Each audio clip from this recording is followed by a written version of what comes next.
दुष्ट पुत्र पैदा कब होता है और कौन सी एक गलती के कारण होता है, इस कहानी से सीखिए। जय श्री कृष्णा मित्रों, स्वागत है आप सभी दर्शक बंधुओं का पुनः हमारे YouTube चैनल पर। मित्रों, आज हम आपके लिए लेकर के आए हैं एक छोटी सी कहानी। इस कहानी के माध्यम से आप जानेंगे कि दुष्ट पुत्र कब पैदा होता है, इसका क्या कारण होता है, इसके बारे में आज इस वीडियो में चर्चा करेंगे। मित्रों, दुष्ट पुत्र घर में कब पैदा होता है, इसमें किसका दोष होता है? आपने सज्जनों देखा होगा, जिस घर परिवार में बहुत ही अच्छे प्रवृत्ति के लोग रहते हैं, बहुत ही सज्जन लोग रहते हैं, धार्मिक लोग होते हैं, जो धर्म प्रवृत्ति में अपना ध्यान रखते हैं, और उनके घर में अधिकतर आपने देखा होगा कभी कभी एक दुष्ट पुत्र पैदा हो जाता है जो उनके लिए जीना भी मुश्किल कर देता है। तो ऐसा क्यों होता है? इसमें दोष किसका होता है, माता का या पिता का? कहते हैं सज्जनों, दुष्ट पुत्र जब पैदा होता है, या तो पिता पातकी हो, यानी पिता ही दुष्ट प्रवृत्ति का हो, उसके कर्म अच्छे नहीं होंगे, तभी घर में दुष्ट पुत्र पैदा होता है। और या तो माता ब्रह्मचारिणी हो, चरित्रहीन हो, उसका चरित्र गंदा हो, तब घर में दुष्ट पुत्र पैदा होता है, या कोई और कारण होता है जो घर में दुष्ट पुत्र पैदा होता है। मित्रों, कहते हैं कि जिस घर में दुष्ट पुत्र पैदा हो जाता है तो उसके माता पिता अपने पुत्र की दुष्टता से नरकगामी हो जाते हैं, और साथ ही साथ उसके पूर्वज भी नरकगामी ही रहते हैं। और जिस घर में सुपुत्र संतान पैदा होती है, धार्मिक प्रवृत्ति की संतान पैदा होती है, अच्छे स्वभाव की संतान जन्म लेती है, तो वे अपने माता पिता के लिए कल्याणकारी तो होती ही है, साथ ही साथ अपने पूर्वजों के लिए भी वह कल्याणकारी बन जाती है और अपने पूर्वजों का भी उद्धार कर देती है। कहते हैं जो पूर्वज उसके यदि नरक में भी पड़े होते हैं तो सुपुत्र संतान के व्यवहार से नरकगामी पूर्वजों का भी उद्धार हो जाता है। जिस तरीके से भागीरथ के आने से उनके पूर्वजों का उद्धार हो गया था, यानी भागीरथ माँ गंगा को लाकर के अपने पूर्वजों का उद्धार किया था, इसी प्रकार अच्छी संतान से पूर्वजों का भी कल्याण हो जाता है। तो मित्रों, दुष्ट पुत्र कब पैदा होता है, इसमें दोष किसका होता है? माता पिता का होता है, या किसी का होता है, या कोई और कारण है?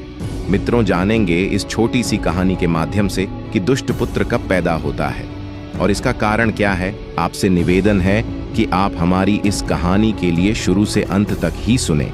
वीडियो की समाप्ति होने तक आप हमारे चैनल पर बने रहे, और यदि आपने अभी तक हमारा चैनल सब्सक्राइब नहीं किया है तो आपसे मित्रों निवेदन है कि आप हमारे चैनल को सब्सक्राइब कर लेना और वीडियो को शुरू से अंत तक ध्यान से देखें और सुने, तभी आपको पूरी जानकारी प्राप्त हो जाएगा। और यदि आपने वीडियो को आगे बढ़ा दिया तो आपको अधूरी जानकारी मिल पाएगी, और ये आप अच्छी तरह से समझते हैं कि अधूरी जानकारी कभी किसी के काम नहीं आती है।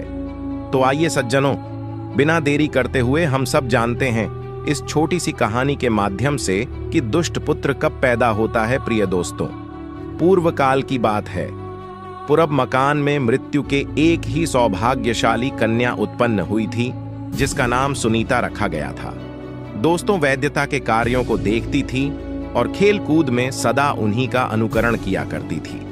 एक दिन सुनीता अपनी सखियों के साथ खेलती हुई वन में जाती है। सखियों को साथ में ले जाती है और घूमने के लिए वन में निकल गई। उसने अपनी सखियों से कहा कि आज वन में घूमूंगी, देखूंगी और मौज करूंगी। दोस्तों, जब सखियों के साथ में वे वन में गई, वहां उसने देखा कि गीत की ध्वनि उसके कानों में आ रही है। तब सुनीता ने चारों ओर दृष्टिपात किया। देखा, क्या देखा उसने कि एक गदरक कुमार है जिसका नाम सुशंख है, वे भारी तपस्या में लीन हैं। ये दृश्य सुनीता ने जब देखा तो वे उनके पास गईं और देखा कि उसके सारे अंग बड़े ही मनोहर लग रही थी। सुनीता उसके पास जाकर उस तपस्वी को सताने लगी, उसे हरकत करने लगी, उसे दुख देने लगी। सुशंख जो था वे रोज रोज उसके अपराधों को क्षमा कर देता था और कहता था कि जाओ, यहां से चली जाओ, हमें क्यों परेशान कर रही हो, हमें क्यों सता रही हो, हमें क्यों दुख दे रही हो। मैं भगवान की तपस्या कर रहा था, मुझे तपस्या करने दो, मुझे तपस्या में ही लीन रहने दो। तुम मेरे बयान को भ्रमित क्यों कर रही हो, मेरे शरीर को पीड़ा क्यों पहुंचा रही हो। दोस्तों, उसके कहने पर वे बालिका जो थी कुपित हो जाती है, यानी क्रोध में आ जाती है, और बेचारे तपस्वी को पीटने लगे और रोज इसी तरीका से जाकर के सुशांक को पीटती है और उसे इस तरीका से दुख देती है। मित्रों, उसका यह बर्ताव देखकर एक दिन शुशंक क्रोध से मूर्छित हो उठा था और बोला, हे कल्याणी श्रेष्ठ पुरुष मारने के बदले लात मारते हैं और न किसी को गाली देने पर क्रोधी करते हैं, न उसे गाली देते हैं। यही धर्म की मर्यादा है। दोस्तों, पाप करने वाली सुनीता से ऐसा कहकर के बड़े धर्मात्मा गंधर्व शुशंक था क्रोध से निवृत्त हुआ और उसे अबला स्त्री जानकर बिना कुछ दंड दिए ही लौट आया। दोस्तों, इधर सुनीता अपने पिता के पास पहुंचती है और कहा है कि पिता, मैंने वन में जाकर के एक गणधर कुमार को बहुत पीटा है। पिताजी ने पूछा, बेटी ऐसा तुमने क्यों किया? उस गंधर्व कुमार को क्यों पीटा? क्या कर रहा था? तब वह कहने लगी, पिताजी, काम क्रोध से रहित होकर के तपस्या कर रहा था मेरे पीटने पर धर्मात्मा ने कहा है, मारने वाले को मारना और गाली देने वाले को गाली देना उचित नहीं है। यही धर्म की मर्यादा होती है। हे पिताजी, उसके इस कथन का क्या कारण है? दोस्तों, सुनीता के इस प्रकार पूछने पर धर्मात्मा मृत्यु ने उसे कुछ भी नहीं कहा। उसने कुछ भी इसके बारे में नहीं बताया, इसका कारण क्या है, और वहां से उठ करके वे चल दिए। दोस्तों, उसके प्रश्न का उत्तर ही नहीं दिया। फिर दोस्तों, अगला दिन जब होता है तो फिर वन में जाती है, सखियों को साथ लेकर के वहीं पहुंचा जहां शुशंक तपस्या में लीन था, तपस्या करता था। जाकर के देखा स्वतंत्र तपस्या में लगा हुआ है। दुष्ट स्वभाव वाली सुनीता ने उस शेर सठ तपस्वी के पास जाकर के उसे फौरन पीटना आरंभ कर दिया। अब वे महातेजस्वी शुशंक अपने क्रोध को रोक नहीं सका। दोस्तों, रोके भी कैसे? क्योंकि इंसान को अगर ज्यादा प्रताड़ित करोगे, उसके लिए दुख दोगे, अधिक उसके शरीर को पीड़ा पहुंचाओगे, तो कितना भी धर्मात्मा इंसान क्यों ना हो, कितना भी धर्मात्मा पुरुष क्यों ना हो, एक दिन तो क्रोध आ ही जाएगा। कब तक क्षमा करेगा? क्षमा की भी हद होती है। इसलिए दोस्तों, उस गंधर्व कुमार को क्रोध आ गया और वे अपने क्रोध को रोक नहीं पाया। दोस्तों, उस सुंदरी बालिका को फिर श्राप देते हुए कहने लगा कि हे बालिके, जा, मैं तुझे श्राप देता हूँ। जब तुम गृहस्थ धर्म में प्रवेश करने पर, जब तुम्हारा अपने पति के साथ संपर्क होगा, तब तुम्हारे गर्भ से देवताओं और ब्राह्मणों की निंदा करने वाला पापचारी, सब प्रकार के पापों में आसक्त रहने वाला दुष्ट पुत्र पैदा होगा। वो तुम्हारे गर्भ से जन्म लेगा। दोस्तों, इस प्रकार श्राप देकर के पुनः सुशांत जो थे जाकर की तपस्या में लग जाते हैं। इधर दोस्तों, श्राप को सुनकर के वे सुनीता जो थीं घबरा जाती है, बहुत परेशान हो जाती है। इधर महागंधर्व कुमार के चले जाने पर सुनीता अपने घर आई। वहां उसने अपने पिता से आकर के सारा वृत्तांत कह सुनाया। उसने कहा कि आज उस गंधर्व कुमार ने, पिताजी, मेरे लिए श्राप दे दिया है। पिता ने पूछा, बेटा कैसा श्राप दिया गया? तब सुनीता ने अपने पिताजी के लिए सारी बात बताई कि पिताजी, मैं उसके साथ रोज हरकत करती थी, उसे पिटती थी। आज भी मैंने वही हरकत कर उसी प्रकार रोज की तरह आज अधिक बार उसे मैंने पीटा था। तब उसको क्रोध आया और उसने मुझे श्राप दे दिया कि जाओ, जब तुम्हारा विवाह होगा और तुम्हारे पति से जनसंपर्क होगा तो तुम्हारे गर्भ से एक दुष्ट संतान पैदा होगी, पापों में आसक्त रहने वाला पुत्र पैदा होगा।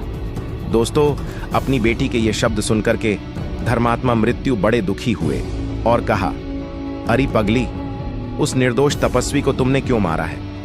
बेटी, तपस्या में लगे हुए पुरुष को मारना यह तुम्हारे द्वारा उचित कार्य नहीं हुआ है। तुमने यह गलत किया है, जो तपस्या में रहने वाले व्यक्ति के लिए परेशान किया है और उसको दुख दिया है। दोस्तों, धर्मात्मा मृत्यु ने ऐसा कहकर के फिर बहुत दुखी हुए, परंतु अब हो भी क्या कर सकता था? क्या होने वाला था? क्योंकि गंधर्व कुमार का तो श्राप लग चुका था और श्राप भी पूरा होना था। होने वाला क्या था? इसलिए यह सोच कर के धर्मात्मा मृत्यु बड़ा दुखी होते हैं और फिर सत्संग और भक्ति, अच्छे मार्ग पर चलने के लिए उसके लिए मोटिवेट करते हैं, समझाते हैं और कहते हैं कि बेटा, संत महात्माओं का सत्संग करिए, धार्मिक प्रवृत्ति से जुड़िए, भगवान की भक्ति करिए, इसी से तुम्हारा कल्याण हो सकता है।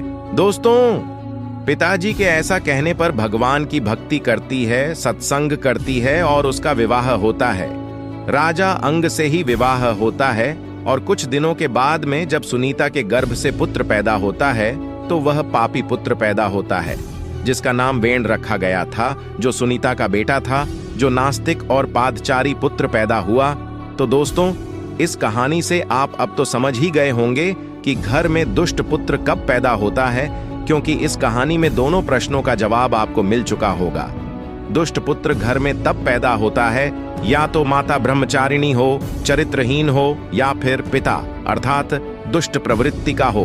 घर में तभी संतान दुष्ट प्रवृत्ति की होती है, क्योंकि सुनीता के कर्म अच्छे नहीं थे। सुनीता ने एक भगवान के भक्त को सताया, परेशान किया, उसके साथ अपराध किया, जिसके कारण सुनीता के गर्भ से बेन का जन्म हुआ, जो पापकारी पुत्र पैदा हुआ। इसमें माता का दोष था। तो दोस्तों, या तो माता का दोष होगा या फिर पिता का दोष होगा, दोनों में किसी ना किसी का दोष होगा, जिससे घर में दुष्ट पुत्र पैदा होता है।